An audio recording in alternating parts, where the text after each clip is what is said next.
பாருங்க, எனக்கு ஒரு தீராத துன்பம் வருது, அதை போய் தடுத்து காப்பாற்றுங்கள் என்று நான் யார்கிட்டையுமே கேட்க மாட்டேன் அப்படிங்கிறார். யார்கிட்டையுமே கேட்க மாட்டேன்னு ஏன் சொல்றாரு?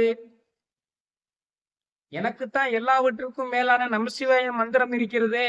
அப்படி இருக்கும்போது நான் வேற யார்கிட்ட போய் காப்பாத்துங்கன்னு கேட்கணும்? இந்த நமசிவாய மந்திரம் என்னமெல்லாம் சொல்லும்? அடுக்கல் கீழ் கிடக்கினும் அருளின் நாமுற்ற நடுக்கத்தை கெடுப்பது நம சிவாயவே. அடுக்கல்னா பெரிய மலை, பெரிய மலைக்கு பேர் தான் அடுக்கல்.